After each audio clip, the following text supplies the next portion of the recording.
پیاز رو توی روغن تفت میدیم. یه کوچولو باید بذاریم که طلایی رنگ بشه و بعد از اون هویج رو بهش اضافه میکنیم.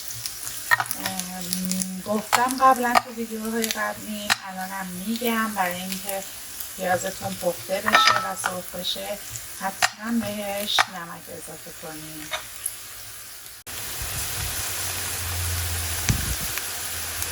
اینم نمک.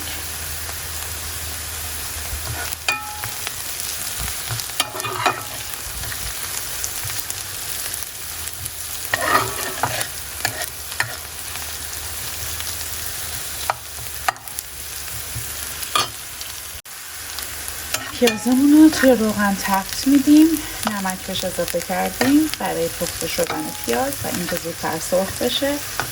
پیازمون که طلایی شد هویج رو بهش اضافه میکنیم.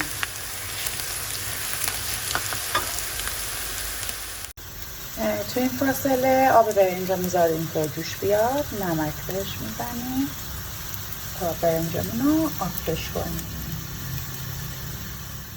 خب به نظر من پیازا کافیه. یه کوچولو زردچوبه میریزم،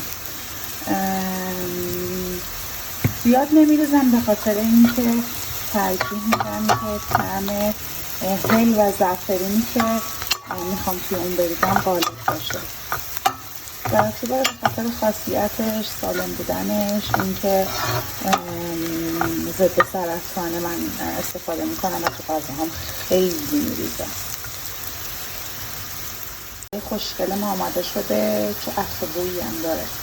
من پیاز سرخ کردن خیلی دوست دارم و خیلی طعمش به غذا دوست دارم، ولی متاسفانه مشکل با پیاز خام و بوش دارم. خیلی خوب، الان هویجامون رو میریزیم داخل پیازا و یه تفت کوچولو بهش میدیم. هویج رو ریختم توی پیازا، سیرش رو کم میکنم تقریبا، درش رو میذارم که یه خورده تفت بخوره و سرخ بشه هویجمون. خیلی توش پیاز نمیریزم، ولی میگم من چون خودم پیاز خیلی دوست دارم سرخ شده، ترجیح میدم توی غذا باشه. از آب و برنج.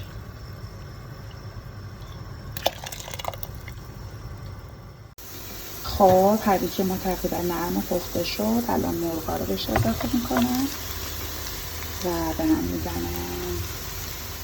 مرغ رو قاطی کردم. الان من پسته های مغز داشتم، خلال نداشتم، اینا رو خورد کردم و توی غذا میریزم.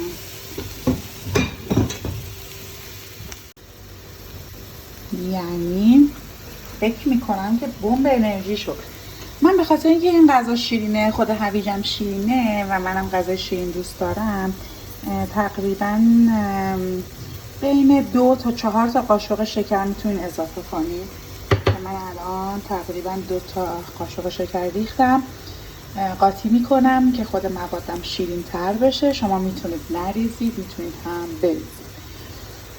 من اینجوری بیشتر دوست دارم و خیلی لذیذ و خوشمزه میشه. شکر رو به هم میزنم و میذارم به خورده موادم بره. 1-2 دقیقه فکر میکنم درش رو بذارم کافی باشه. اصلی موضوع داشت فراموش میشد.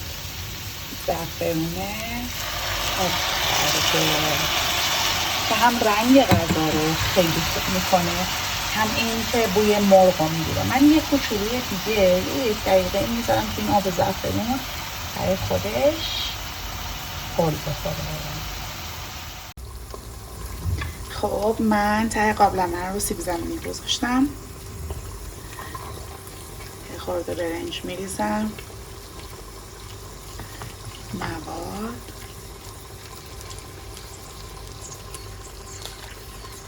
دوباره برنج، یه لایه دیگه از موادمون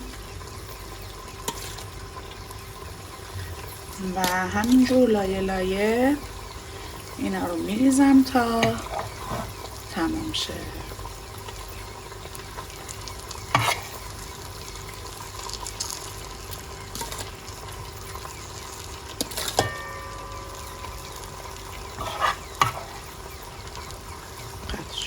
خب کار ما تموم شد. وسط برنج رو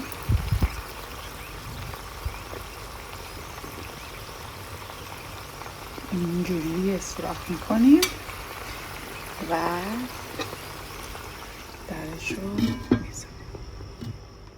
خب غذای ما آماده است. به هم میزنیم. میگم یه خورده با یه دست سخته، ولی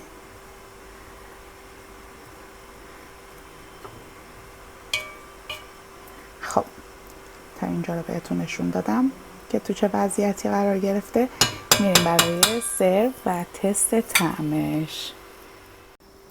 اینم از غذای ما آماده شده و یه جوجه خوشگل میخواد سروش کنه و نظرش رو به ما بگه. ماما این غذای چیه؟ هویج پلو. غذای خرگوش هست؟ ما هم میخوریم. بخور ببینم چطوریه طعمش.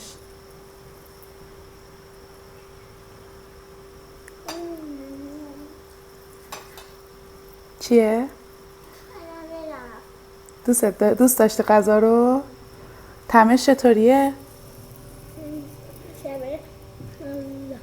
چیه؟ خوشمزه شده؟ شما دوست داری؟